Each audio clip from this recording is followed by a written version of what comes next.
"Excuse me, sir. I would like to check my account balance, please." The voice came out quiet but firm. The manager stopped in the middle of the marble hallway, turned slowly, and looked up and down at the girl standing at the main counter. 10 years old. Old shoes with cracked soles and worn laces, a thrift store jacket 3 sizes too big for her thin body, hair tied in a simple ponytail with an old elastic band. Richard Donovan couldn't hold it back. He laughed, loudly. The kind of laugh that echoes through large rooms and humiliates in public. "Check your account?" He repeated the words as if they were the funniest joke of the year. His voice carried that tone of superiority that only men accustomed to power manage to have. "Honey, this is First Heritage Bank, not a charity shelter for street children." He stepped closer. His Italian suit cost more than 3 months' rent in most neighborhoods of the city. The expensive cologne invaded the space around the girl like a toxic cloud. "Look at those shoes," Richard pointed with disdain. "Look at those clothes. You should be in school, not here pretending to have money." The girl gripped the brown envelope in her hands tighter. Her fingers trembled slightly, but she didn't lower her head. "I have an account here, sir.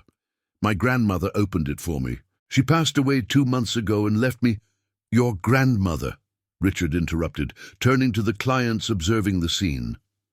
There were at least 6 people in the branch at that moment. Everyone stopped to watch. "Let me guess. She also left you a mansion in Beverly Hills and a yacht in the Caribbean." Laughter. Several people laughed. Some looked at their own shoes, uncomfortable, but no one said anything. No one defended the girl. Jennifer Hayes, the head teller, leaned over the counter. Her lips curled into a cruel smile. "Mr. Donovan, should I call the police? This girl is clearly trying to pull some scam." "Not yet." Richard waved his hand as if he were having too much fun to end the show. "Let's see what kind of farce she's prepared first." He snatched the envelope from the girl's hands. The gesture was rough, violent. He pulled the documents out with disdain. His eyes scanned the papers with a bored expression. Then he saw the bank card. Black. Platinum Reserve. Premium tier. The kind of card issued only to high-net-worth clients, to people with hundreds of thousands of dollars deposited. For a split second, something crossed Richard's face. Confusion. Maybe even doubt. But prejudice is a powerful force. It blinds people to the truth, even when it is right in front of their eyes. Richard pushed the doubt away. He looked again at the worn shoes, at the old jacket, at the girl's brown skin. His mind had already decided. Impossible. "Where did you steal this?" He held the card in the air, as if it were evidence in a courtroom. "A black girl from the outskirts with a Platinum Reserve card. Do you really think anyone here is going to believe that?" The words cut like razors. The girl felt tears burn in her eyes, but she didn't let any fall. Grandma always said, "Don't give them the pleasure of seeing you break, my dear. I didn't steal anything, it's mine. My grandmother nothing." Richard threw the card onto the marble counter. It slid across the smooth surface and fell to the floor. "I've worked in banking for 18 years, girl. I know fraud when I see it." He pointed to the farthest corner of the branch, near the bathroom door, the cheapest, most distant, most humiliating chairs in the building. "Sit there. Don't move. Don't talk to anyone. I'm going to call headquarters and verify this so-called account. And when we find out who you stole this card from, I will personally ensure the police are called. My name is Emma Rodriguez. I'm 10.5 years old. I study at Lincoln Elementary School, and I just lost the only person who loved me in this world. My grandmother, Rosa Maria Rodriguez, passed away exactly 63 days ago. Cancer. Fast and cruel. She raised me since I was 3 after my parents died in a car accident. She was everything to me. Mother, father, best friend, teacher, protector, and now standing in that freezing bank branch with strangers' eyes judging every inch of my body. I just wanted her to be here. I wanted her arms around me. I wanted her voice saying everything would be okay. but she wasn't, and nothing was okay. I walked to the corner the manager indicated. Each step felt heavier than the last. People watched me. Some whispered. Others laughed softly. I sat on the cold metal chair, alone, invisible and exposed at the same time. I took Grandma's letter out of my pocket. The paper was already crumpled from how much I had held it in recent weeks. Her shaky handwriting full of love. My brave Emma. Never let anyone make you feel small. You are worth more than they will ever know. Dignity is not something others give you. It is something you carry inside yourself. Carry yours with pride, my dear, always. I read those words 3 times. 4. Trying to believe them, while feeling the glares of contempt burn my skin. My phone vibrated. Uncle Marcus. He was coming. Stuck in an important meeting, but on his way. 20 more minutes, Princess. Hang in there. You are stronger than you imagine. I almost smiled. Uncle Marcus always knew what to say, but he had no idea how many things can change in 20 minutes. I watched Richard Donovan help a white man in a polo shirt open a new account. The man had arrived 15 minutes after me. He was served immediately. Wide smile, warm handshake, coffee offered. Welcome to First Heritage Bank, sir. It will be a pleasure to have you as a client. No questions, no suspicion, no public humiliation, just smiles and automatic respect. I remained sitting in my corner, forgotten, erased. Jennifer Hayes brought coffee for Richard. They stood near the water cooler laughing. Their eyes turned to me every now and then. More laughter. I couldn't hear what they were saying. I didn't need to. Their faces told everything. A lady named Margaret Stewart finished her transaction at the main teller. She was different from the others. She looked at me, her face contorted with something that looked like discomfort, maybe guilt. For a moment I thought she would come over to me, that she would ask if I was okay, that she would show a minimum of human kindness. But no. She just clutched her designer bag against her body and walked toward the exit. Her heels clicked on the marble. Every sound, a small betrayal. I pulled out Grandma's letter again. The edges were already starting to fray, just like my courage.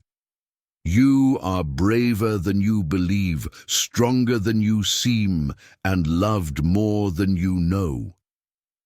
Grandma used to read that sentence to me every night before sleep. She said a famous author wrote it. Winnie the Pooh, she told me with a wink. Even little bears know how to be wise. I didn't remember the author. I only remembered her voice, warm like honey, safe like a fortress. Lost forever. My phone vibrated again. Meeting ran late. 15 more minutes. Don't give up, Princess. I typed back with trembling fingers. Okay. I didn't tell him about the laughter, about the insults, about how Richard looked at me as if I were trash that needed to be discarded. I didn't want to worry Uncle Marcus. 30 minutes passed, still waiting, still invisible. A security guard named David Torres was near the entrance. He was also Latino like me, 50-something years old, tired eyes that had seen too much, grey hair. David witnessed everything, the insults, the laughter, the way Richard humiliated me in front of everyone. He wanted to say something. God, he really wanted to. But he had a mortgage, 2 kids in college, 12 years working at that bank, building a retirement. Silence meant a job. A job meant survival. Survival meant his family wouldn't end up on the street. David looked away. He hated himself for it, but he looked away anyway. Finally, after 35 eternal minutes, Richard called me, not to the main counter where normal clients were served, to a small desk in the back corner, far from the comfortable areas, far from the soft chairs and free coffee, visible to everyone, but isolated, like an animal in a zoo cage. I sat on the hard plastic chair. I placed Grandma's documents on the table, carefully. Richard didn't even touch them, didn't even look. Let's try again. His voice was cold, clinical. The voice of a man performing for the security cameras. You claim to have an account at this bank. You claim your grandmother left you money. But you have no proper identification, no guardian present, no proof of address. And frankly, girl, you don't look like someone who belongs in an institution like this. My throat tightened. I have my school ID and my grandmother's letter and the bank card with my name. Richard picked up my school ID with 2 fingers, as if it might be contaminated. Lincoln Elementary School, 5th grade. He threw it back on the table. It slid toward me, almost falling off. That proves absolutely nothing. Any child can have a school ID. It doesn't mean they have money in our bank. But the card, where are your parents? The question hit me like a punch in the stomach. My father had left before I was born. My mother died when I was 3. Car accident. I don't even remember her face, except for photographs. I live with my uncle. He is coming. He is in a meeting. A meeting? Richard leaned back in his expensive leather chair, crossed his arms over his expensive silk tie. Sure. How convenient. And let me guess, is he the CEO of some Fortune 500 company? Is that why a black girl in old shoes has a platinum reserve card?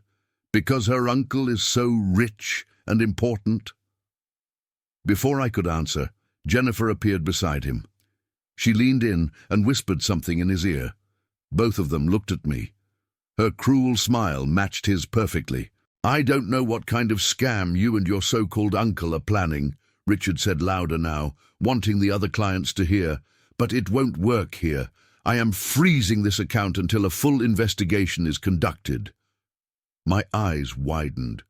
You can't do that. That's my grandmother's money. She saved her whole life. Your grandmother?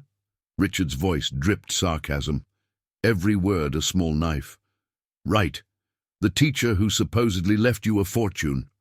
Tell me something, girl. What did she really do? Rob banks? Sell drugs? The words hung in the air like poison. Something cracked inside my chest, in the place where I kept the memories of Grandma Rosa safe. If you are feeling outraged by this injustice, know that this story is just beginning. Sometimes the people we underestimate the most are exactly those who carry the most powerful secrets, and Richard Donovan was about to find that out in the worst possible way. Richard stood up from the chair, adjusted his tie, smoothed his jacket. Then he raised his voice, ensuring every person in that lobby could hear every word. Ladies and gentlemen, I apologize for this interruption. His voice echoed like an actor on stage. This is what we face every day. People who don't belong in places like this, trying to take what isn't theirs. 6 clients watched the spectacle. Some nodded in agreement, their prejudices confirmed. Others looked uncomfortable, but remained silent. No one said anything. Not a word in my defense. Margaret Stewart had returned. She got to her car in the parking lot, but couldn't turn the key. Couldn't leave. Something inside her, guilt, conscience, basic humanity, pulled her back. Now she was near the entrance, watching everything unfold. Her hands were shaking. I don't know where you stole this card, Richard continued, pointing at me like a prosecutor at a trial. I don't know what lies they told you, but you are not getting a single cent from this bank. Not today, not tomorrow, not ever.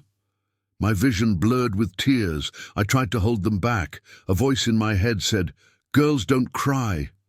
But Grandma's voice replied, "Girls feel, Emma. Feeling is strength." My grandmother worked 40 years, I managed to say. My voice wavered, but I continued. She was a teacher at Lincoln Elementary. She saved everything for me. She promised. Spare me the sob story. Richard's voice was a slap. I've heard them all before. Every scammer has a dead grandmother and a dramatic tale. He turned to David, still standing near the entrance. Security, remove this girl from my bank. Now. David didn't move. His feet seemed nailed to the marble floor. Did you hear me? Richard's voice became sharper. I said now. David walked toward me slowly. Every step was a small death of his own self-respect. 12 years of silence. 12 years watching Richard humiliate people who didn't fit his image of a real client. Immigrants struggling with English, women in second-hand clothes, elderly people confused by technology. Anyone who looked poor, sounded different, looked vulnerable. David had never said anything, not once, never. Today was no different. Today, he was still a coward. He stopped in front of me, extended his hand. He couldn't look me in the eye. I stood up on my own. I didn't need help. I took Grandma's letter from the table, pressed it against my heart like a shield, walked toward the door with all the dignity a 10-year-old girl can carry. Richard's voice followed me like a curse. Next time you want to beg, look for a shelter or a street corner. That is your natural environment. Someone in the lobby actually laughed. A loud, cruel laugh. I reached the exit. My phone started ringing. The screen lit up. Uncle Marcus calling. I tried to answer. My hands were shaking too much. The phone slipped from my fingers and hit the marble floor. The screen cracked. David picked it up. For a moment our eyes met. In that moment, I saw something in him I didn't expect. Shame. Deep. Crushing. David was drowning in it. But shame wasn't enough. Words were needed. Actions were needed. David handed me back the phone. He said nothing. He let the girl leave alone. I pushed the automatic doors. They closed behind me with a soft whisper. Inside the bank, Richard adjusted his tie again, smiled at Jennifer. "And that is how you handle it," he said, satisfaction dripping from every word. "Give an inch to these people, and they'll want everything." Jennifer nodded, but her smile had disappeared. Something uncomfortable stirred in her stomach. Richard's phone vibrated. Email notification. Subject, urgent. Main investor visit. Immediate preparation required. He glanced briefly, deleted without reading. Too busy, too important, too confident in his own power. He should have read that email. He really should have. Outside, the November wind cut through my thin jacket. I sat on a stone bench in the parking lot. I pulled my knees to my chest, made myself as small as possible. The brown envelope with Grandma's documents beside me, the cracked phone in my lap, the letter clenched in my fist, getting more and more crumpled. I looked down at my shoes, the ones Richard had mocked, the ones everyone laughed at. Grandma Rosa bought them at a thrift store last spring. $2. I was embarrassed at first. The other kids at school had Nike and Adidas. "Shoes don't make the person, my dear," Grandma said, kneeling to tie the laces for me. "Character does, and you have more character in your little finger than most people have in their whole body." She wore her own shoes until they fell apart, fixed them with tape and glue until they couldn't be fixed anymore. Now I understood why. Every dollar she didn't spend on herself was a dollar saved for me. Tears fell on the cracked phone screen. I didn't bother wiping them. I tried calling Uncle Marcus. Straight to voicemail. I sent a text, typing through the tears. "Uncle Marcus, they kicked me out, said I stole Grandma's card, called me a thief." I waited. 1 minute, 3 minutes, 5 minutes. No answer. The meeting must still be happening. Uncle Marcus always put his phone on silent during important meetings. Said it was professional courtesy. I had no one to call, no one to help, no one coming to save me. A woman walked by. Business suit, designer bag, perfect makeup. Saw the black girl crying on the bench. The one who had just been kicked out of the bank. She had seen everything through the window. She kept walking. A man ran past with his golden retriever. The dog wanted to stop and sniff me. The man pulled the leash, hurried on. Cars entered and left the parking lot. People entered the bank. People left the bank. No one stopped. No one asked if I was okay. I was invisible. Like inside, like always. I unfolded Grandma's letter one more time. The paper was damp now, stained with tears. My brave Emma. The world will sometimes be cruel. People will judge you by your shoes, your clothes, the color of your skin. They will try to make you feel worthless, but you are not worthless. You are my greatest treasure. Everything I saved, everything I worked for, is now yours. Use it to fly high. Use it to prove everyone wrong. And remember, dignity is not given, it is carried. Carry yours with pride, my dear, always. All my love forever and ever, Grandma Rosa. She had promised. Sitting in her small kitchen eating chocolate pancakes. Promised. One day you will walk into that bank and they will treat you like a queen, Emma. They will call you Miss and shake your hand. You'll see. Today they called me a beggar, a thief, a scammer. Today they threw me out like trash. Grandma Rosa, wherever she was, must be heartbroken. Inside the bank, Margaret remained, near the entrance, frozen. She had come back, moved by guilt, pulled by conscience, watched the whole scene through the glass doors, saw the girl sit on the bench, saw her crying alone, saw people pass without stopping. She should go out, sit with her, say everything would be okay. But what would she say? What could she possibly say? She stood there in the lobby, watched Richard humiliate me, heard the insults, the racism, the cruelty, and did nothing, said nothing, like everyone else. What right did she have to comfort me now? David Torres was at his post near the door. His eyes kept darting to the parking lot, to the small figure on the bench. His chest was tight, his hands kept clenching. 12 years ago, David had been that boy. Different bank, different city, same humiliation. A white manager refused to cash his paycheck. Need extra verification for people like you. A security guard followed him in a store. Just doing my job, sir. A real estate agent suddenly found out an apartment was no longer available after seeing his face. 1,000 small cuts over a lifetime. Some not so small. And now David was the one in uniform, the one following orders, the one allowing cruelty. His younger self would be disgusted. He moved toward the door. Maybe he could just... Richard's voice cut like a whip. Stop daydreaming. There's a delivery at the back entrance. Handle it. David hesitated. 1 second, 2 seconds. Then he turned and walked toward the back. The moment passed. Outside, I was still alone. But not for long. A black Mercedes S-Class pulled into the parking lot. Sleek, silent, expensive. It stopped near the entrance. The door opened, and everything was about to change. Marcus Rodriguez stepped out of the Mercedes. 6'1", silver-grey suit that cost more than Richard Donovan's monthly salary. Graying at the temples, an aura of quiet authority that made people instinctively straighten their posture. He saw me immediately.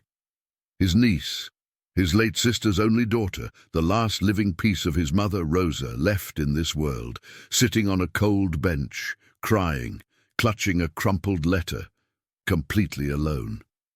Marcus's jaw tightened. A muscle pulsed under his eye, the only visible sign of the fury growing inside him. He walked to the bench, knelt to get to my eye level. "Hi, Princess." His voice was gentle, a complete contrast to everything I had heard in the last hour. "I'm here now." I looked up. My face crumbled completely. "Uncle Marcus."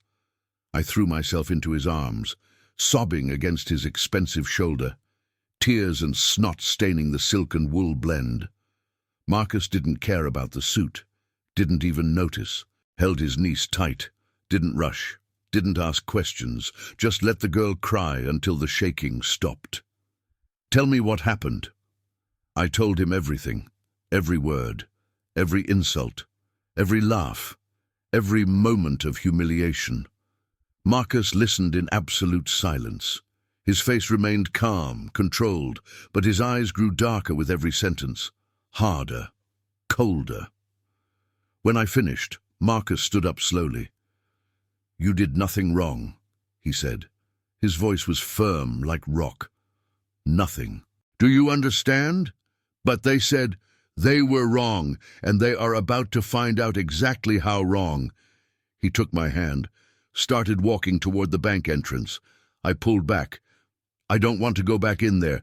Please, Uncle Marcus, please. Marcus stopped, knelt again. I know, Princess, I know it's scary, but sometimes we need to face the people who hurt us.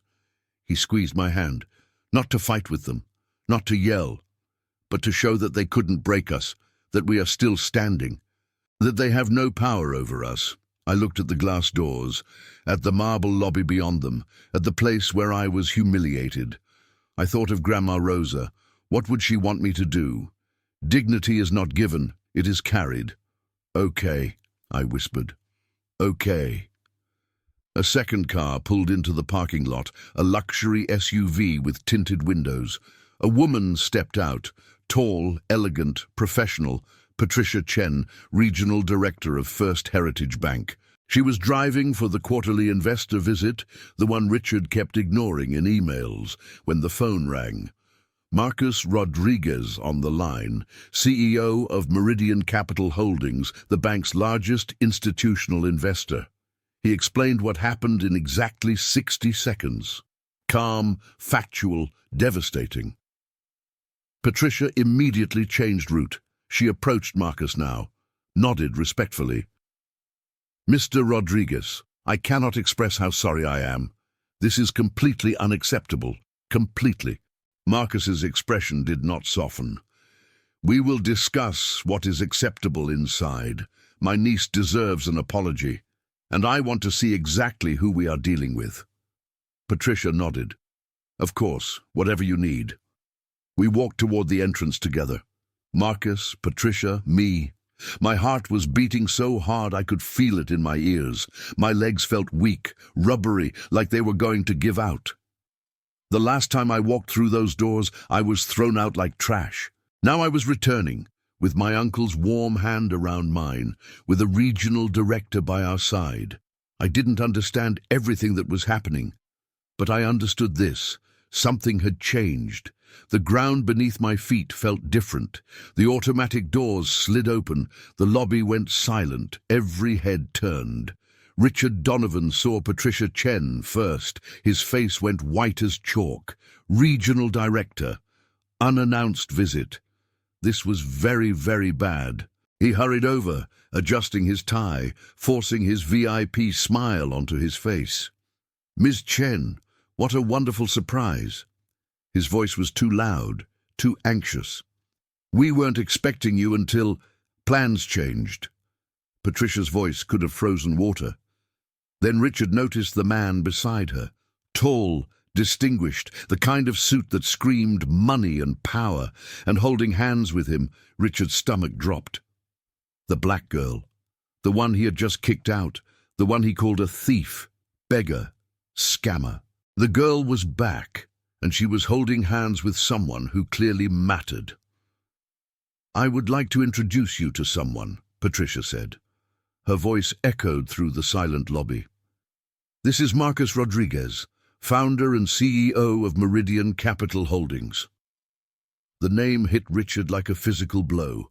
Meridian Capital Holdings, the bank's largest institutional investor, 34% stake in the parent company, the man who could make or break careers with a single phone call.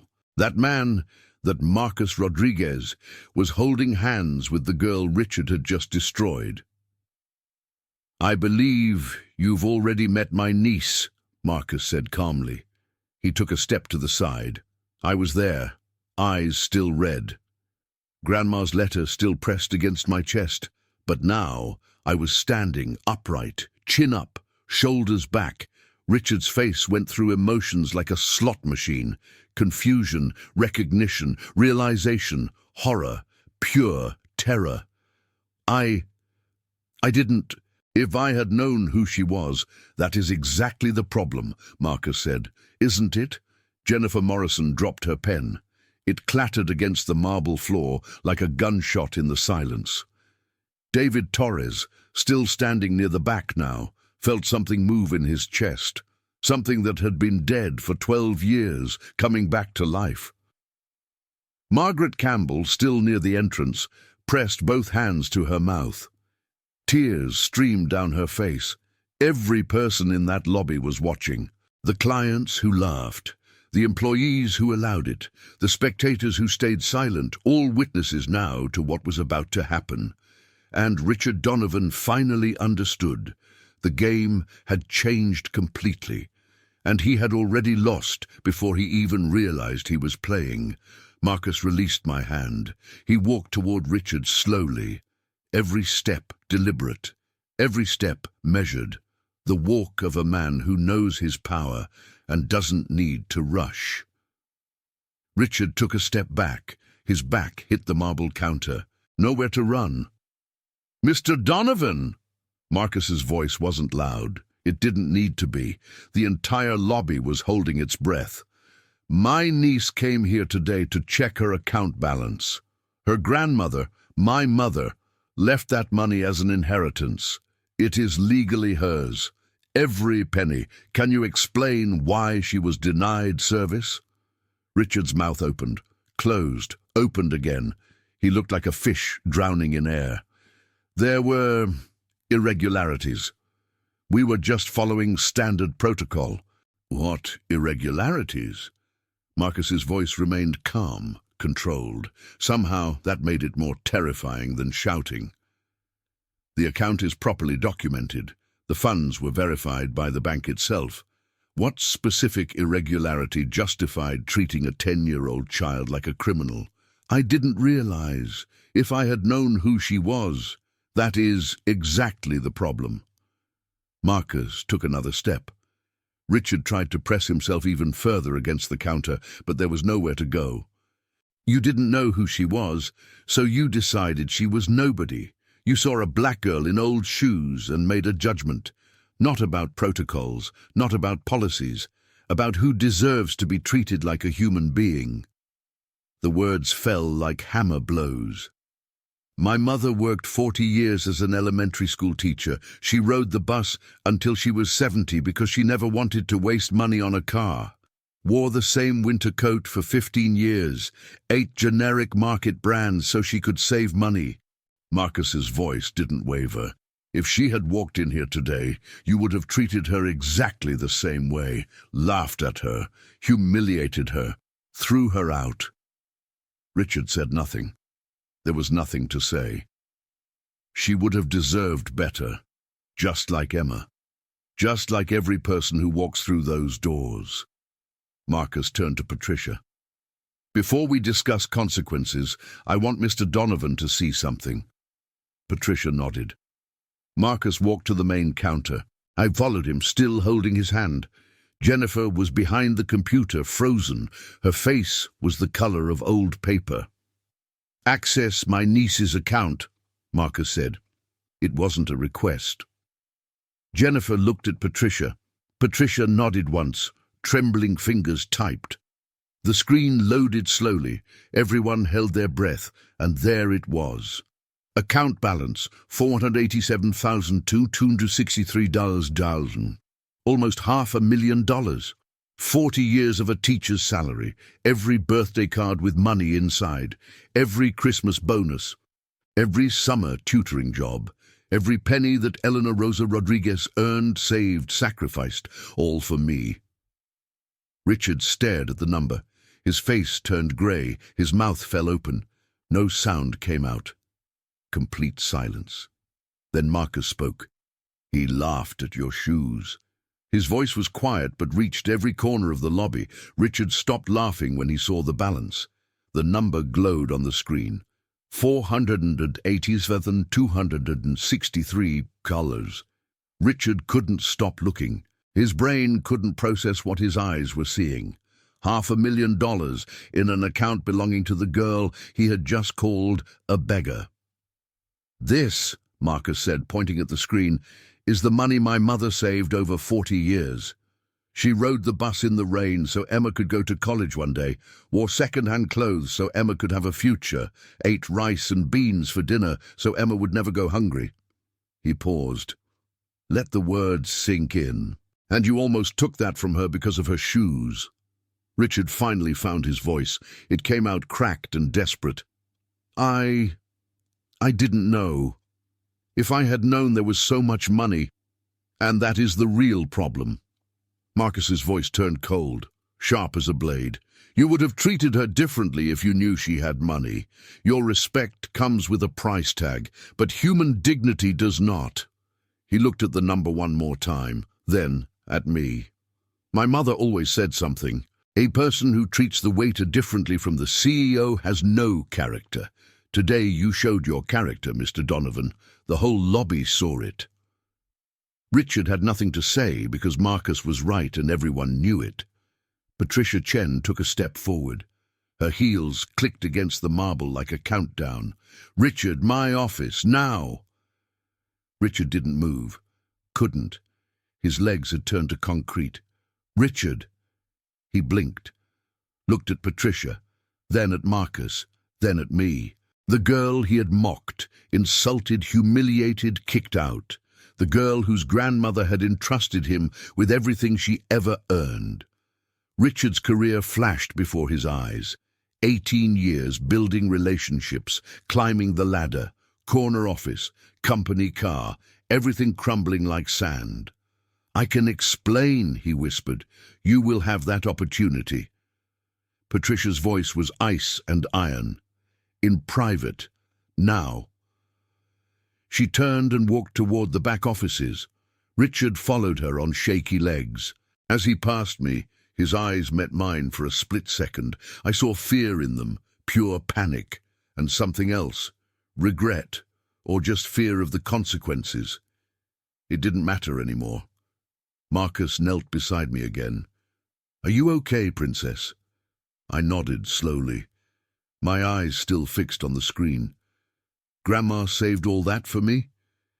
Every penny. Started the account the day you were born. Added every month. Never missed a single time, even when times were tough. But she never had nice things. Her apartment was so small. Because she was giving it all to you. Marcus's voice was soft. That's what love looks like sometimes, Emma. Sacrifice. Putting someone else's future before your own comfort. I thought about all the times Grandma Rosa said no to things for herself. The winter coat with the broken zipper, the old television that took 5 minutes to turn on, the reading glasses held together with tape. She could have had so much more. Instead, she gave it all to me. I'm going to make her proud, I whispered. I promise. You already have, Princess. Marcus squeezed my shoulder. You already have. In Richard's office, the temperature had dropped 20 degrees. Patricia sat in Richard's chair, behind Richard's desk. A deliberate choice. Marcus stood by the window, arms crossed, silent witness. Richard sat in the visitor's chair, the cheap one, the one clients sat in when they came to beg for loans. I've already reviewed the security footage, Patricia said, turned the laptop, pressed play. Richard watched himself laugh at me. Call me a beggar, threatened to call security, announced to the entire lobby that black girls don't belong in real banks. His own voice, his own words, his own cruelty recorded forever. You violated 3 company policies. Patricia's voice was clinical, methodical. Discrimination based on race and appearance. Denial of service without legitimate cause, and falsification of official records. Richard's head snapped up. Falsification. Patricia pulled up a document. You filed an incident report 23 minutes ago, claims Emma Rodriguez was aggressive, threatening, and refused to provide proper identification when requested. She looked at him. The security footage shows a polite 10-year-old girl asking to check her account. Shows you laughing at her, insulting her race, and ordering her physical removal from the premises. I was protecting the bank's interests. You were protecting your prejudices. Patricia closed the laptop. There is a significant difference. She stood up, walked around the desk, stood over Richard like a judge about to deliver a sentence. Effective immediately, you are suspended without pay. Your 4th quarter bonus, all $35,000 of it, is cancelled. A full HR investigation will begin tomorrow morning. If it confirms discriminatory intent, and based on this footage it will, termination for cause will follow. Richard's face crumbled like wet paper. 18 years. I gave 18 years to this bank. And in 18 years, you should have learned that every client deserves basic respect. Patricia opened the door. Security will escort you to collect your personal belongings. Your access credentials have already been revoked. Richard stood up. His legs barely held him. He looked at Marcus one last time, looking for mercy, finding none. If she weren't your niece, you are right. Marcus's voice was quiet, devastating. If she weren't my niece, she would have left with nothing. Filed a complaint that would have been ignored. Maybe called a lawyer who would have said it wasn't worth suing. That is exactly the problem, Mr. Donovan. She shouldn't need me to be treated like a human being. No one should. Richard had no answer. He walked out of his own office, past his own employees, through his own lobby, for the last time. Jennifer Morrison was next. She sat in the same meeting room where she had whispered about me, smiled at my humiliation, allowed Richard's cruelty. Now she was in the dock. You didn't start this, Patricia said, but you participated, reinforced Mr. Donovan's behavior, failed to intervene when a child was being abused. Jennifer's mascara ran down her face in black rivers. I knew it was wrong. Her voice cracked. I just didn't want to cause trouble, didn't want to be the one who... Silence is not neutral, Ms. Morrison. Silence is a choice, and it has consequences. Patricia outlined the disciplinary measures. Formal warning, mandatory training, permanent note in the file, zero tolerance for any future incidents. Jennifer nodded through tears, accepted everything. She had learned something today. The lesson cost her dignity, but at least she still had a job. David Torres stood near the entrance after his meeting with Marcus. Not a formal meeting, just two men talking. You picked up her phone when it fell, Marcus said. Gave it back to her. It wasn't enough. No, it wasn't. Marcus didn't soften the truth. But it was something, a small kindness in a moment when she had none. I should have done more. Should have said something. Should have. Yes. Marcus looked at him firmly. The question is, what will you do next time? David thought about his mortgage, his kids, his pension. Then he thought about me. 10 years old, crying on a bench, completely alone. Next time I speak up, he said, no matter what. Marcus nodded, extended his hand. David shook it. It wasn't absolution. It wasn't forgiveness. It was a promise. To himself. To me. To every person he could help in the future. A promise he intended to keep. Margaret Campbell was waiting. Through all the meetings, all the drama, all the reckoning, she was still there. When Marcus and I walked toward the exit, she spoke. Wait. Her voice came out strangled. Please. We stopped. Margaret approached slowly. Her eyes were red. Her hands trembled. I'm sorry. The words gushed out. I was there. I saw everything. I should have said something. I should have defended you. But I just stood there like a coward. I looked at her. This woman who watched my humiliation in silence. I thought of Grandma Rosa. What would she say? Forgiveness is not about them, my dear. It is about freeing yourself. You came back, I said quietly. That matters. Margaret's tears fell faster. I am going to file a complaint. Formal, as a witness. Everything I saw, everything they said, it will be on the record. Marcus nodded. That takes courage. It takes less courage than your niece showed today. Margaret looked at me.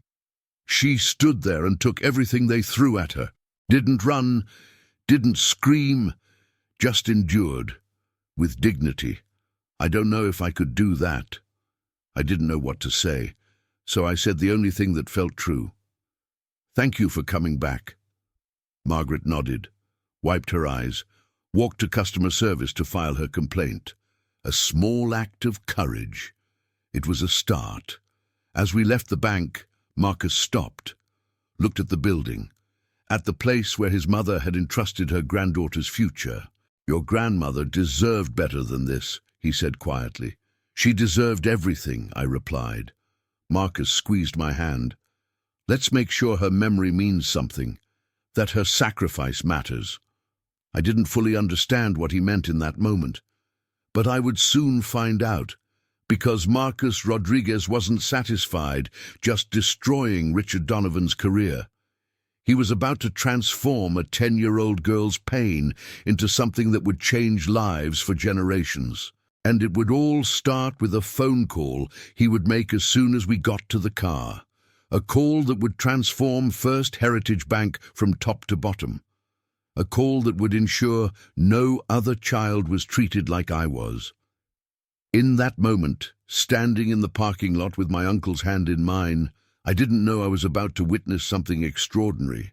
Not just revenge, transformation. Marcus opened the Mercedes door for me. The interior smelled of new leather and safety, so different from the cold bank where I spent the last hour. "Wait here a minute, Princess. I need to make some calls."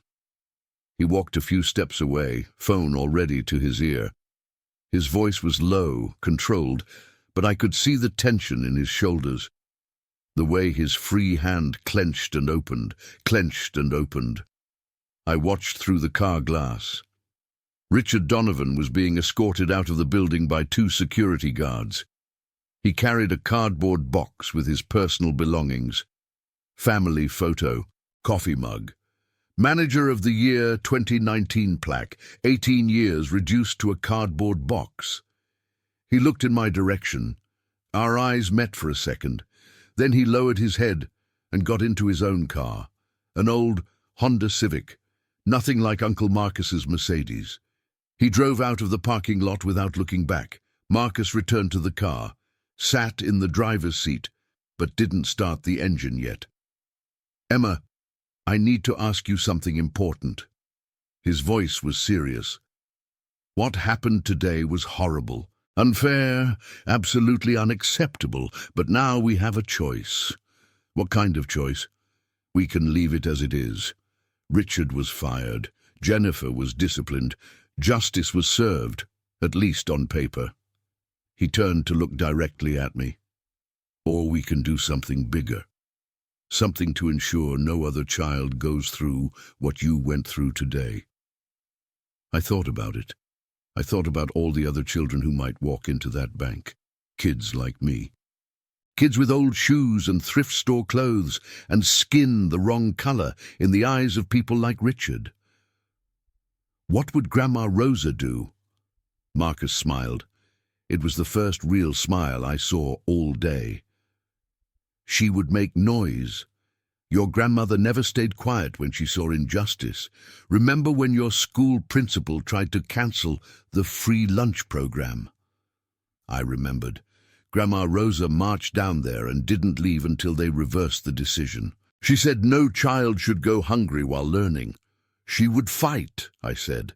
Exactly. So that's what we're going to do. We're going to fight, but smartly, in a way that really changes things. He started the engine. "First, let's go home. You need to eat something. Then we have work to do." Uncle Marcus's apartment was huge, floor-to-ceiling windows overlooking the city, modern furniture, art on the walls that probably cost more than a car, so different from Grandma Rosa's small apartment. That one had worn carpet and second-hand furniture and family photos in cheap frames, but it was full of love. Every corner had a memory. I felt a pang of longing so strong it almost doubled me over. "Hungry?" Marcus asked, already heading to the kitchen. I wasn't.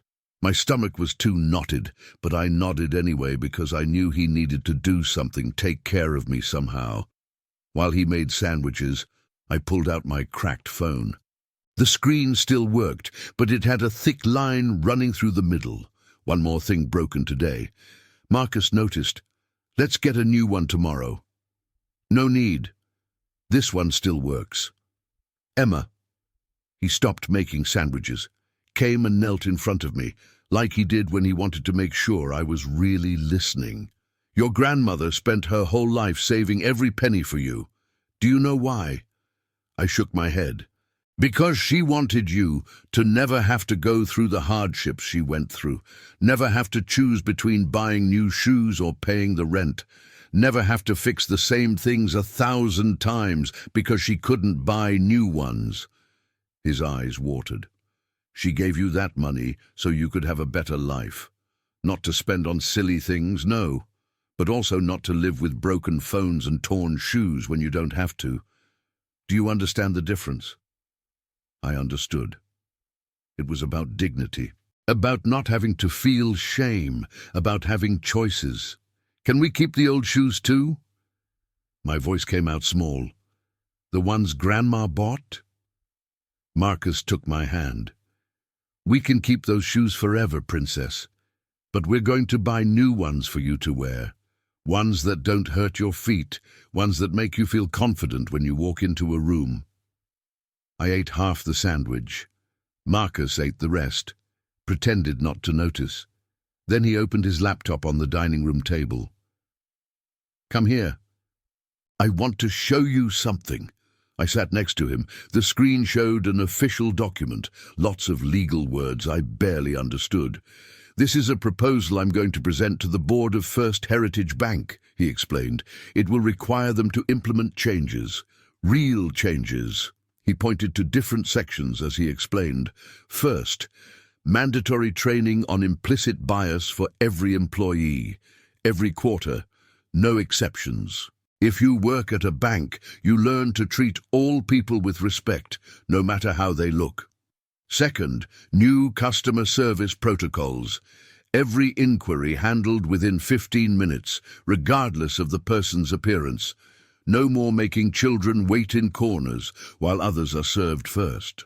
Third, mystery shoppers hired to test compliance. People of different races, ages, social classes will go into banks and see how they are treated and report directly to the regional board. Fourth, an anonymous hotline for customers and employees. If you see discrimination, you can report it without fear of retaliation. He scrolled down. And fifth, the most important. He paused, looked at me. This here still needs your permission, Emma. My permission for what? To use your grandmother's name, to create something in her memory. My heart raced. What kind of something?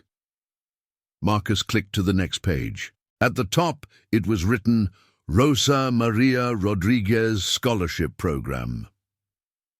A scholarship, he explained softly, funded by the bank, administered by a community foundation.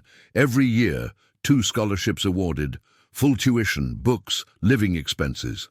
Recipients, students from underprivileged communities who want to pursue education, teachers, teaching future teachers. Tears started rolling down my face before I realized I was crying. Grandma Rosa's legacy continuing, Marcus said. She keeps helping children, even not being here anymore. She would have loved this. I could barely speak. She would have cried. Happy tears. Yeah, she would have. Marcus's voice was thick too. So, can I use her name? Yes, please, yes. He hugged me tight. We stayed like that for a long time. When we separated, he wiped his eyes quickly. Right. Now, the tricky part. He pulled up another window on the laptop. Patricia Chen, the regional director, is on our side. She is as horrified as we are by what happened, but she can't make all these changes alone. She needs the board's approval.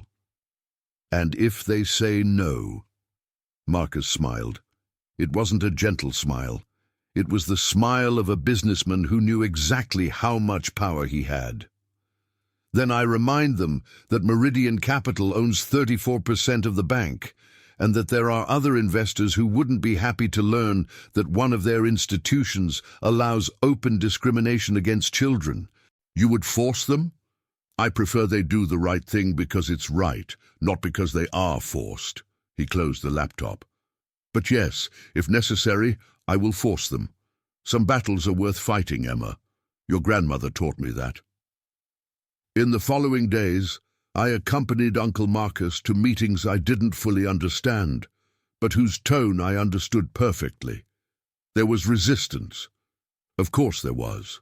A board member named Harold Westbrook argued that the proposed changes were too extreme, that an isolated incident did not justify overhauling entire policies.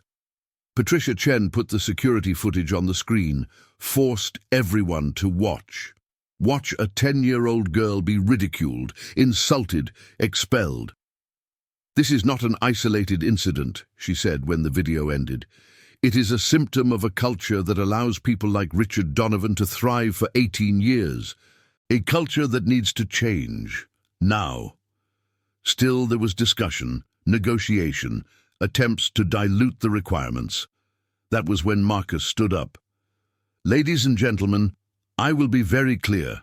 Either we implement these changes fully, or Meridian Capital re-evaluates its investment in this institution. And when I leave, other investors will want to know why, and I will tell them every detail." The room went silent. "You have 48 hours to decide. Do the right thing or face the consequences." It took 36 hours. The changes were approved unanimously. Patricia Chen didn't stop there. Within 3 weeks, she implemented even more than Marcus had proposed. Small plaques mounted at every entrance. "Every customer deserves respect. First Heritage Bank." It wasn't revolutionary. It wouldn't fix centuries of systemic racism overnight. But it was a start. Real. The news spread through the bank like wildfire. By closing time, everyone knew.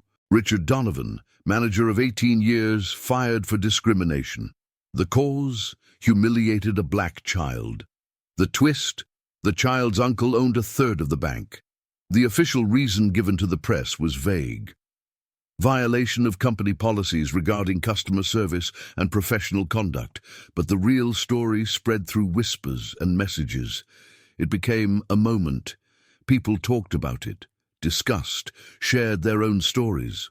If you are following this story and feeling that finally justice is being done, wait until you see what is still to come. Because sometimes true change doesn't come just from punishing the guilty, but from completely transforming the system that allowed cruelty to flourish. And Marcus Rodriguez was just getting started. Richard Donovan tried to get a job at other banks. The word had spread. No one would hire him. He ended up managing a currency exchange booth in a mall 3 towns over, helping the same kind of people he used to mock. Some called it karma, others justice. Richard called it nothing. He had no words. Jennifer Morrison kept her job. Barely. Completed every training module. Arrived early, left late, never smiled with disdain at another customer again. 6 months later, she transferred to another branch. Needed a fresh start. 6 months after that, she quit banking entirely. Went back to school. Became a social worker. Spent her days helping families navigate systems designed to exclude them, the same systems she once reinforced. The irony didn't go unnoticed. Neither did the lesson. 3 weeks after the incident, David Torres faced his first test. A young Hispanic woman entered the bank. Nervous, uncertain. Her English wasn't perfect, struggled to explain what she needed. A new teller, young, impatient, was getting frustrated. His sighs got louder, rolled his eyes increasingly visibly. David stepped in. "Is there a problem here?" The teller started to explain. David interrupted him. "This woman is a customer. She deserves patience and respect. Help her properly, or I will find someone who can." The teller's eyes widened. He apologized, helped the woman with genuine care. David went back to his post. His heart was racing. His hands were shaking. But he had spoken. For the first time in 12 years he had spoken, felt like breathing after being underwater for too long. Patricia Chen made a personal change too. She called Marcus Rodriguez directly. "I want to do more than just discipline bad behavior. I want to honor your mother's legacy." What would that look like? The Rosa Maria Rodriguez Scholarship, named in honor of Emma's grandmother, funded by the bank, administered by a community foundation. Every year 2 scholarships awarded, full tuition, books, living expenses. Patricia paused. And I want Emma on the selection committee. Her voice matters in this. Marcus looked at me. I was sitting next to him, listening on speaker. I nodded so hard my head hurt. She accepts, Marcus said, smiling. The first recipients would be announced the following autumn. The selection committee would include community leaders, educators, and a very special consultant. Emma Rodriguez, 10 years old, already changing the world. When Marcus told me about the scholarship, I was quiet for a long time. They named it after Grandma. They did. So her dream stays alive, so she keeps helping children, even having gone. I walked to my room, picked up the framed photo from my dresser. Grandma Rosa, smiling, wearing her old coat and old shoes. She would have cried, I whispered. Happy tears, Marcus said behind me. His voice was thick.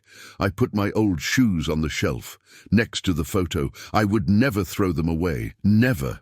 They were my reminder of love, of sacrifice, of dignity carried even when the world tried to take it from you.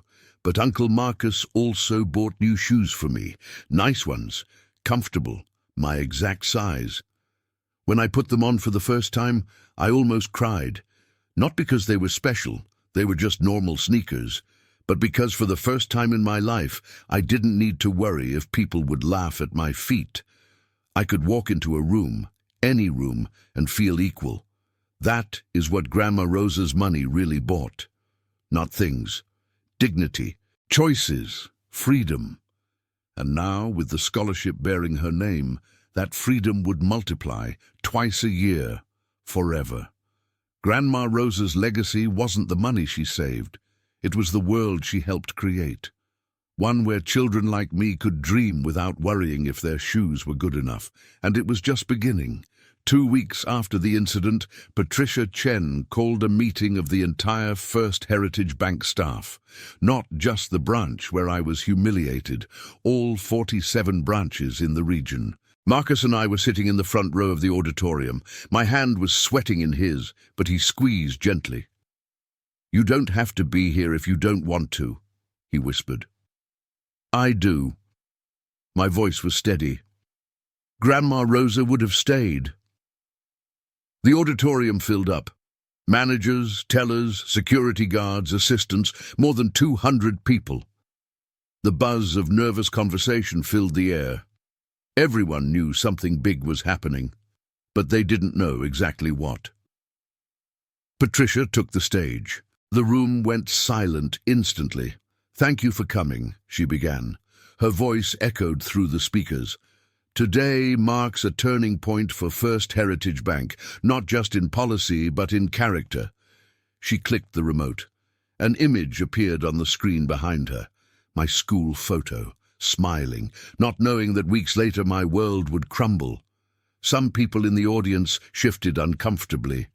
"This is Emma Rodriguez, 10 years old, orphan, raised by her grandmother, Rosa Maria Rodriguez, a retired teacher who passed away 2 months ago." Patricia clicked again. A photo of Grandma Rosa appeared, from her last day as a teacher before retiring, surrounded by students who loved her. My heart squeezed. It still hurt to look at her face. Rosa worked 40 years educating children, lived modestly, saved diligently, all to give her granddaughter a better future. Another photo, the bank statement, 487,263 there. Audible gasps filled the auditorium. 2 weeks ago, Emma came to our Main Street branch to check this account. This is what happened. Patricia played the security video, unedited, uncensored, every horrible word, every cruel laugh, every moment of my humiliation captured in high definition. I watched again, forced myself to watch, saw Richard mock my shoes, Jennifer laugh, clients watch in silence, David stand still, doing nothing, saw myself, small, scared, trying to be brave. Tears streamed down my face. I didn't try to hide them this time. Marcus squeezed my hand tighter. The video ended. The auditorium was deathly silent. "This," Patricia said, her voice cutting like broken glass, "is what happens when we allow prejudices to go unnoticed, when we mistake social status for human worth, when we forget that every person who walks through our doors deserves basic dignity." She let that resonate. Richard Donovan was fired for cause. His benefits terminated. Jennifer Morrison received a formal warning and is on probation, but we cannot stop there. Patricia clicked to the next screen. List of new policies. Effective immediately. Every employee will undergo quarterly training on implicit bias. Mandatory, no exceptions. Click. Mystery shoppers will test every branch monthly. If you treat someone differently because of their appearance, you will be held accountable. Click. An anonymous reporting hotline has been established. If you witness discrimination and do not report it, you become complicit. Click. And finally, the screen showed a new logo, elegant, professional. Rosa Maria Rodriguez Scholarship Program. Every year, 2 full scholarships will be awarded to students from underprivileged communities pursuing careers in education, named in honor of a woman who dedicated her life to uplifting others. Patricia turned to the audience. Rosa Maria Rodriguez will never see these changes, will never know that her granddaughter catalyzed a transformation throughout our institution. But her legacy will live on through every scholar, every policy implemented, every moment we choose dignity over discrimination. She paused. Emma Rodriguez is here with us today because she asked to be, because she wanted to look into the eyes of the people who work for this bank and say something. All heads turned to me. My heart hammered. My legs felt like jelly. I hadn't prepared a speech. I wasn't a speaker. I was just a 10-year-old girl, but I was Grandma Rosa's granddaughter, and she never stayed silent when it mattered. I stood up. My legs shook. Marcus started to get up with me, but I held his hand. I need to do it alone. I walked to the stage. Every step felt like an eternity. Patricia handed me the microphone. It was heavy. My hand trembled. I looked at the sea of faces, 200 people, all looking at me. I took a deep breath. My name is Emma Rodriguez. My voice came out small, but the microphone amplified it. I am 10 years old, and 2 weeks ago I was called a thief, a beggar, and a scammer in one of your banks. Absolute silence. The person who did this looked at my old shoes and decided who I was. Looked at the color of my skin and decided what I deserved. Didn't even know me, didn't even try. Just decided. My hands gripped the microphone. My Grandma Rosa used to say, "Shoes don't make the person, Emma. Character does." She wore the same shoes until they fell apart because every dollar she didn't spend on herself was a dollar she saved for me. Tears flowed. I didn't try to stop them. She rode the bus in the rain, ate cheap meals, wore old clothes. For 40 years, all to give me a chance, and when I finally needed to access what she left me, I was treated like a criminal. My voice grew stronger, steadier. But here is what I want you to know. I am not angry. Well, I am. But more than angry, I am sad. Sad because I know I am not the only one. I know there are other people and other children who walk into places every day and are judged before they even open their mouths. I looked directly at the camera recording this.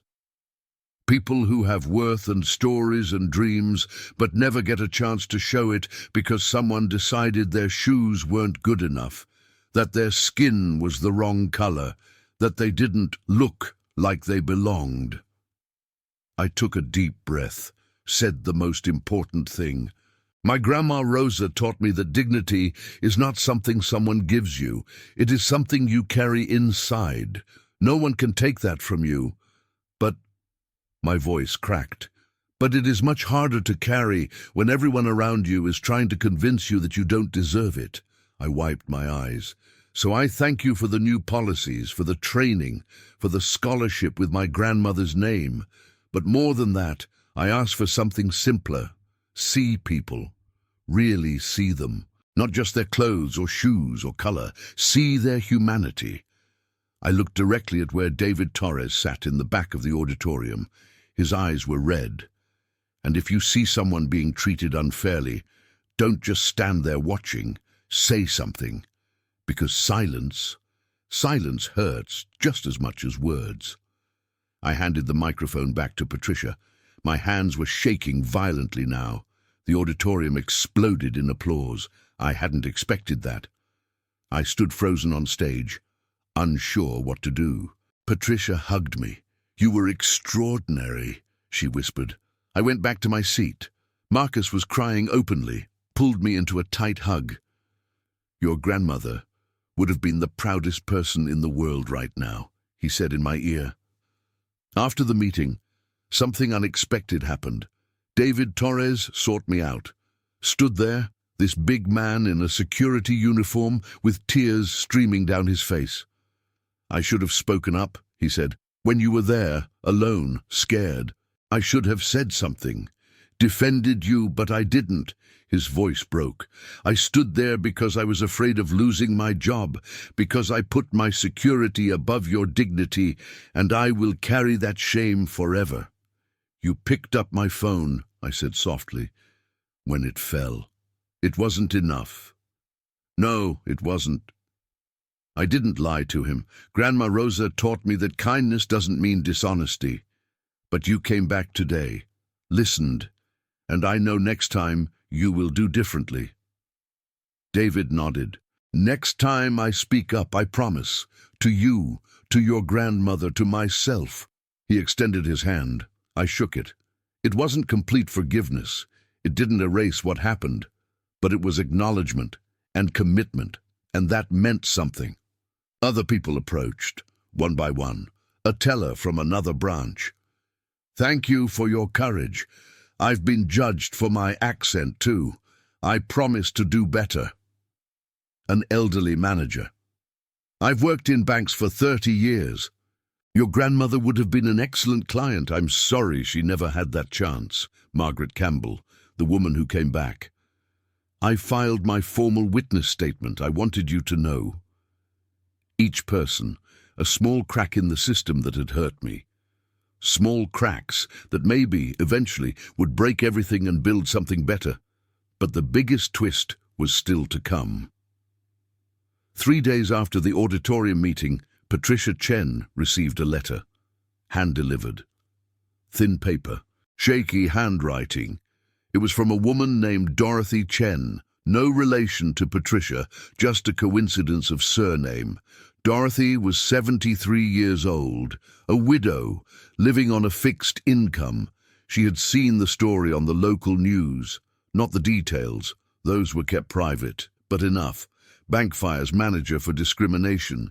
Changes implemented. Scholarship created. Dorothy wrote, 42 years ago, I walked into a bank to open an account. I had just been widowed. My husband always handled the money. I was scared, confused, grieving.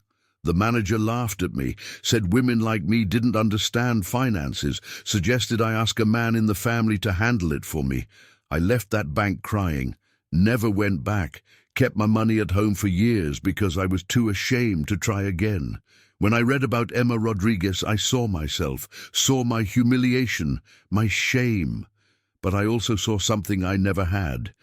Justice. Thank you for believing in her, for not letting it pass, for making this mean something. Enclosed is a check for $5,000. Please add it to the Rosa Maria Rodriguez Scholarship. It's not much, but it's what I can give, so that other girls and old women like me know their stories matter. Patricia read the letter aloud at the next board meeting. There were no dry eyes in the room, Dorothy's check wasn't the last. In the following weeks, donations arrived. From all over the country, people who had been judged for their accents, their clothes, their disabilities, their age, their gender identity, people who saw their own pain in my story and wanted to turn it into something good. The scholarship fund grew. $10,000, $50,000, $150,000. By the end of the year, it would exceed $400,000, enough for not just 2 annual scholarships, but 4, then 6. Grandma Rosa's legacy multiplying beyond anything she could have imagined. Richard Donovan heard about the donations, about the scholarship, about the changes. Sitting in his small rented house, watching TV late at night, he stumbled upon a news segment. Local bank turns discrimination into opportunity. Scholarship program honors teacher who saved entire life for granddaughter. It showed my photo, Grandma Rosa's smile, the new scholarship logo. Interview with Patricia Chen. Sometimes the biggest changes come from the darkest moments. Emma Rodriguez taught us that dignity is non-negotiable. We are honored to carry this legacy forward. Richard turned off the TV, sat in the darkness for a long time, didn't cry, didn't pray, didn't make dramatic promises of redemption, just sat there with the full weight of what he had done, who he had hurt, what he had lost, not because of the job, not because of the money, but because finally, he understood. He hadn't judged a bank account, he had judged a child whose worth never had anything to do with the number on a screen. And that understanding, coming too late to matter, hurt more than any firing could. The next morning, Richard did something he hadn't done in weeks. Looked in the mirror. Really looked. And for the first time in 18 years, he didn't like what he saw. 8 months later. Autumn arrived in the city with cold winds and golden leaves, the kind of weather Grandma Rosa always loved. She said autumn was the season of transformation, when the world prepared to be reborn. Today, sitting in the auditorium of Lincoln Elementary School, the same school where Grandma Rosa taught for 35 years, I finally understood what she meant. The stage was decorated with banners. First annual Rosa Maria Rodriguez Scholarship Ceremony. 400 people filled the auditorium, teachers, students, community members, bank representatives, and, in the front row, the first 6 scholars. Not 2, as originally planned, 6. The donations had transformed everything. Patricia Chen was at the microphone. It is an extraordinary honor to be here today, at the school where Rosa Maria Rodriguez dedicated decades shaping young minds, where she taught that education is not a privilege, but a right, that every child, regardless of background, deserves the chance to dream. She gestured to the scholars. These 6 extraordinary young people represent exactly the kind of dreamer Rosa believed in. Each has overcome significant obstacles. Each has chosen to dedicate their lives to teaching the next generation. One by one they were called. Maria Santos, 18 years old, first in her family to go to college, survivor of domestic violence, future special education teacher. James Wilson, 19 years old, raised by his grandfather after parents were imprisoned, will study mathematics to teach in underprivileged communities. Keisha Thompson, 18 years old, homeless during senior year of high school, slept in shelters while maintaining top grades. Future English teacher, Diego Ramirez, 20 years old, undocumented immigrant until 16, now a citizen, will teach bilingual education. Sarah Chen, 18 years old, daughter of immigrants who work in a laundry. First doctor in the family, first teacher, corrected everyone when they said she was wasting intelligence on education. And Tyler Brooks, 19 years old, black, gay, kicked out of home at 17, lived in his car. We'll teach history with a focus on marginalized voices, each story unique, each story echoing parts of my own, parts of Grandma Rosa. When everyone was on stage, Patricia turned to me. Emma, would you like to say something? I hadn't planned to, but I stood up anyway, walked to the stage. 11 years old now, a year older, much braver. Looked at the 6 scholars, then at the audience. My grandmother used to say that teachers don't just change lives, they change entire family lines. Generations, futures. My voice was steady now, no tremors. When she died, I thought her impact ended, that the children she taught would grow up and move on, that eventually she would be forgotten. I looked at her photo on the banner. Smiling, gentle eyes, radiant love. But I was wrong. Because you 6, I gestured to the scholars, you are proof that love multiplies, that sacrifice creates waves, that a teacher who never earned much money, never had fancy things, never sought fame, she will change more lives now than she ever could alive. I took a deep breath. Every student you teach, every child you inspire, every moment you choose to believe in someone the world gave up on, that is my grandmother, still teaching, still loving, still changing the world. My voice broke, but I continued. So thank you for honoring her, for being living evidence that her legacy matters, that she matters, that teachers matter. The audience stood up, thunderous applause. The 6 scholars came down from the stage. One by one they hugged me. Maria whispered, "I'm going to make your grandmother proud." "You already are," I said. After the ceremony, while people mingled eating cookies and punch, someone unexpected appeared. Richard Donovan stood at the entrance, hesitant, out of place. He had aged 10 years in 8 months. Greyer hair, deeper lines around his eyes, shoulders slumped. Marcus saw him first, his body tensed, instinctively moved in front of me. "I didn't come to cause trouble," Richard said quickly. His voice was hoarse. "Just wanted to see, wanted to witness what—" He swallowed hard.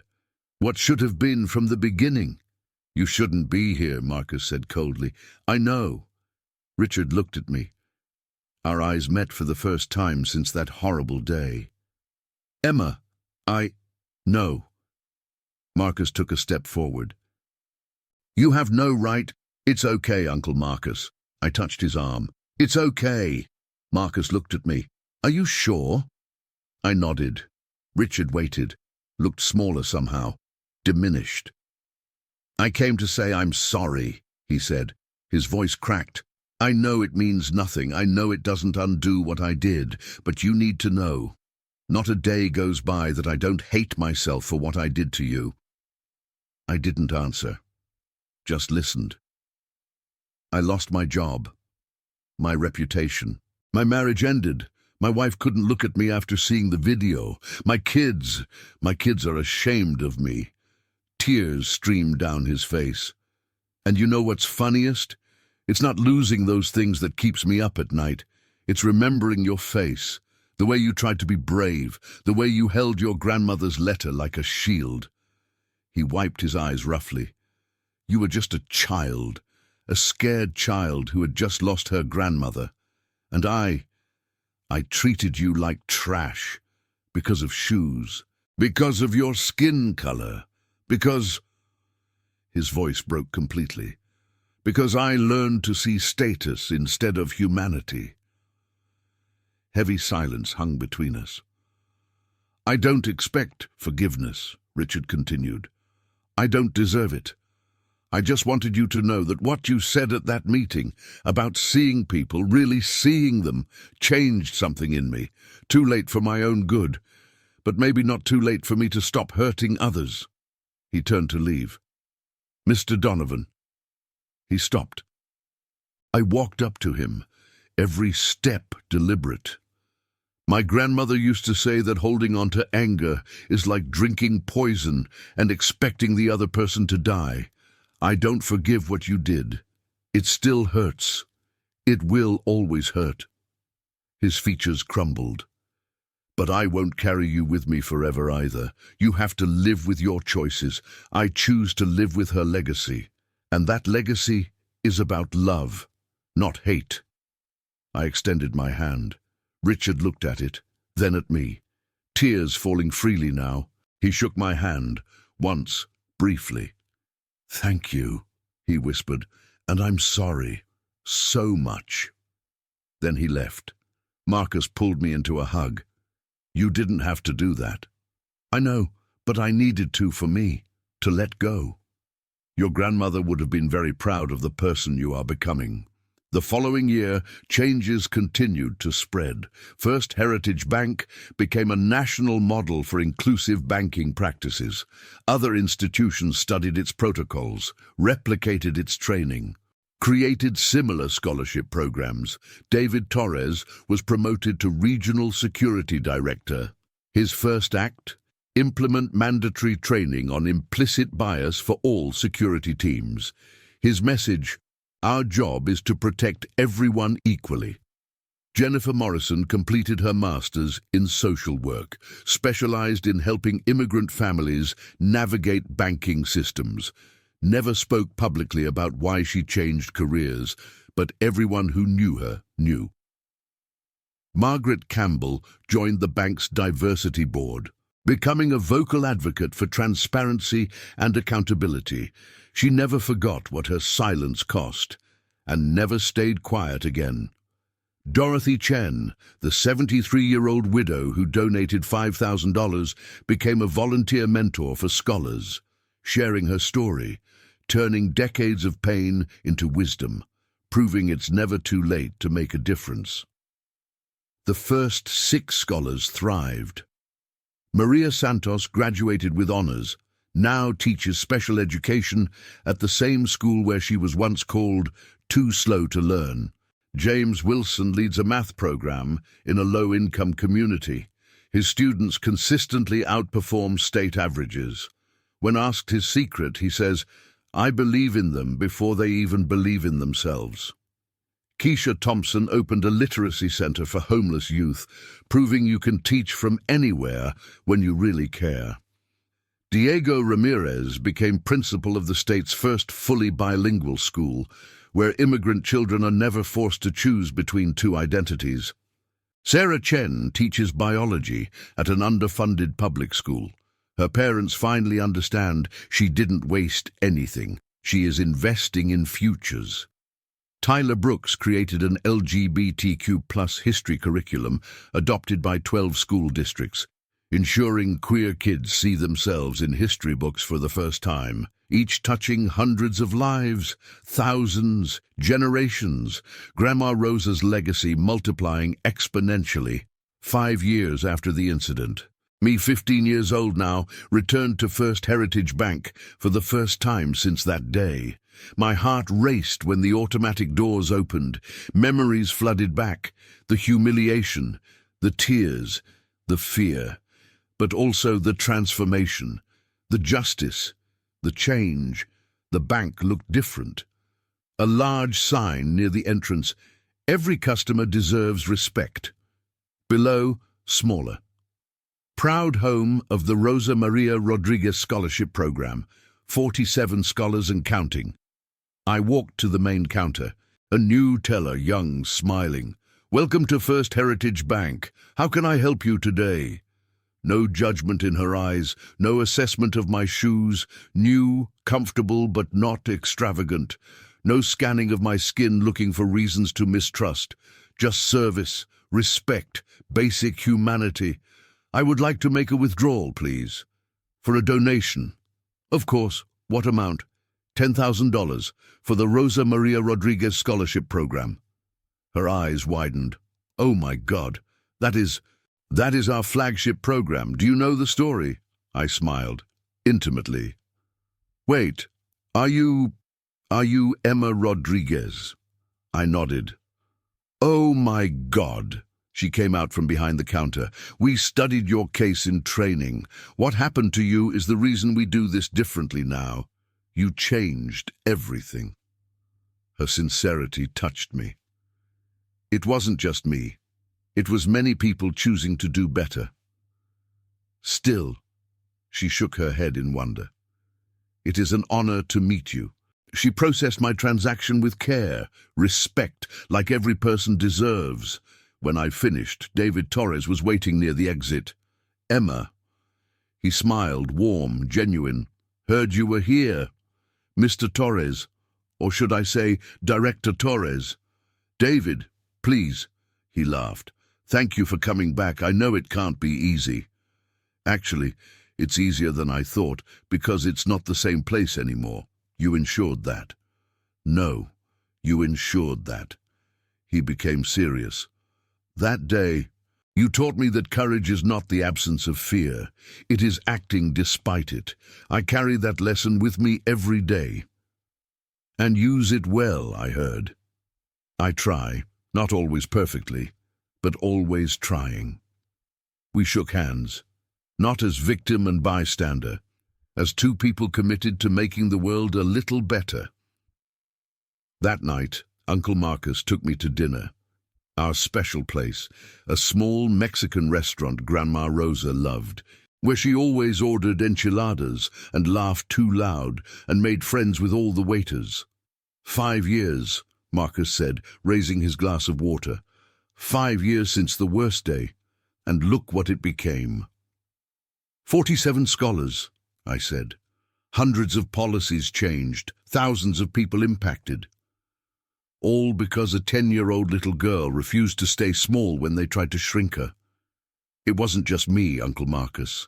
It was you, Patricia, David, Margaret, all the people who donated, all the scholars doing the work. True, he smiled, but it started with you, and with your grandmother, of course, always with Rosa.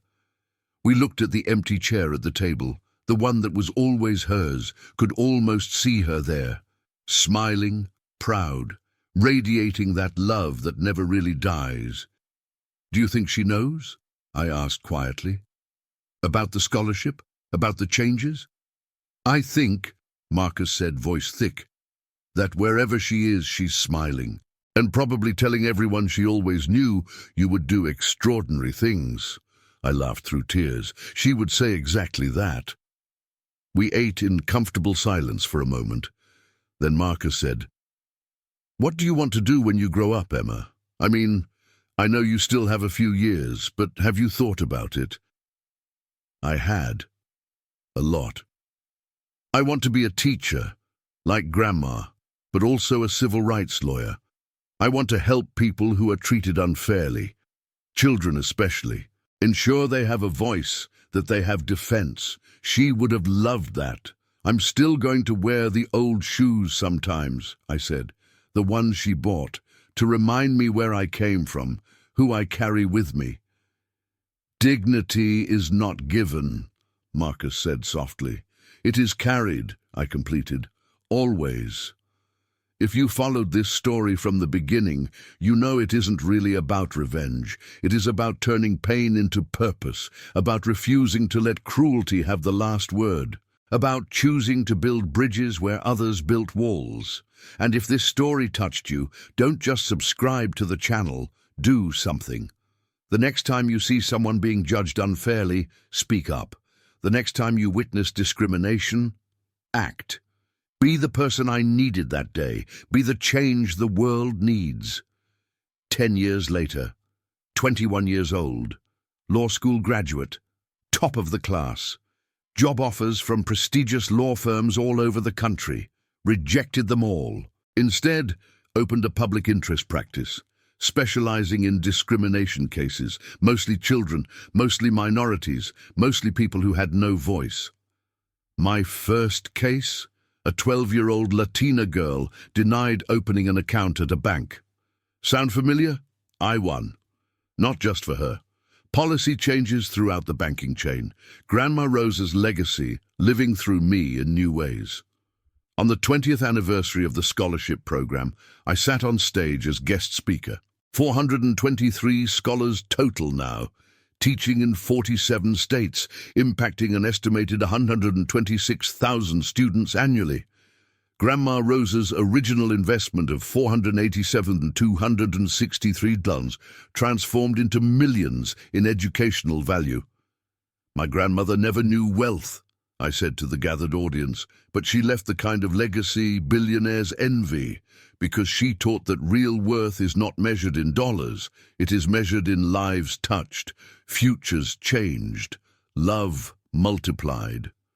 I paused, looked at the hundreds of faces. Each of you carries part of her. Every student you teach, every child you inspire, every moment you choose to believe in someone the world gave up on. That is Rosa Maria Rodriguez, still teaching, still loving, still proving that a life well lived echoes eternally. Standing ovation. But not for me, for her. For all the teachers who sacrifice silently, for everyone who chooses to lift others instead of lifting themselves. For living evidence that kindness is not weakness, it is the most powerful force that exists. Later, alone, I visited Grandma Rosa's grave, simple marble. She would have hated something fancy. Rosa Maria Rodriguez, teacher, mother, grandmother. She taught love through action. I placed fresh flowers, sat on the grass. "Hi, Grandma. I know it's been a while since I came. Work has been intense, but I think of you every day." The wind whispered through the trees, almost felt like an answer. 423 scholars now. Can you believe it? All because you rode the bus instead of driving, ate rice instead of steak, wore old shoes instead of buying new ones. Tears fell freely. People keep telling me I am an inspiration, but I am just an echo of you. Everything I am, everything I accomplish, you planted those seeds, watered with sacrifice, nurtured with love. I traced my fingers over the engraved letters. I hope I am making you proud. I hope I am honoring what you gave me, not just the money, but the lessons, the values, the unwavering belief that every person deserves dignity. I stayed there until the sun began to set. Then I stood up, kissed the tombstone. I love you, Grandma, always. Thank you for teaching me that dignity is not given, it is carried. I will carry mine with pride, I promise. I walked back to the car. Comfortable, practical shoes. But on the shelf at home, there were still those old thrift store shoes. Cracked, worn, precious beyond measure. Reminders of where I started, of who got me there, of why I keep fighting. Richard Donovan never fully recovered.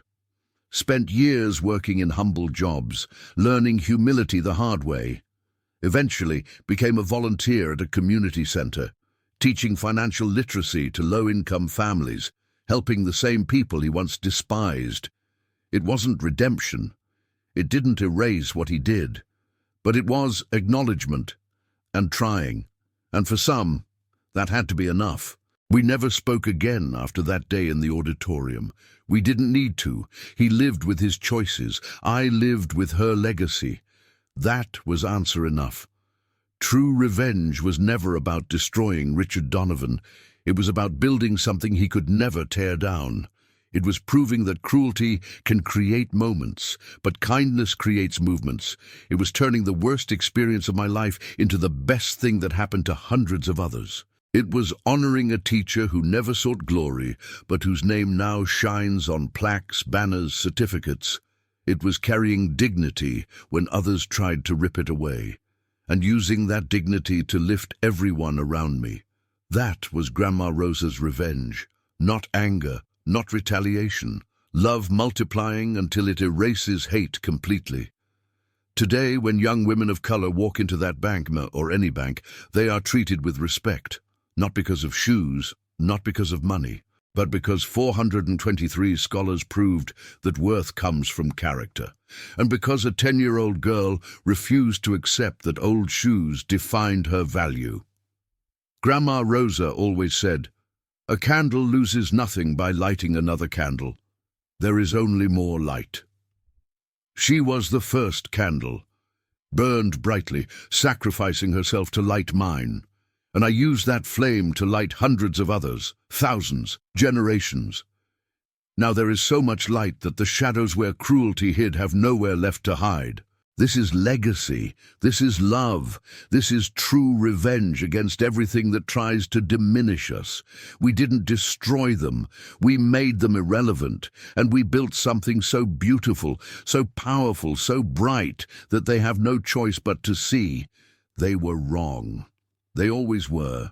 Shoes don't make the person. Money doesn't make the person. Power doesn't make the person. Character does. Dignity does. Love does.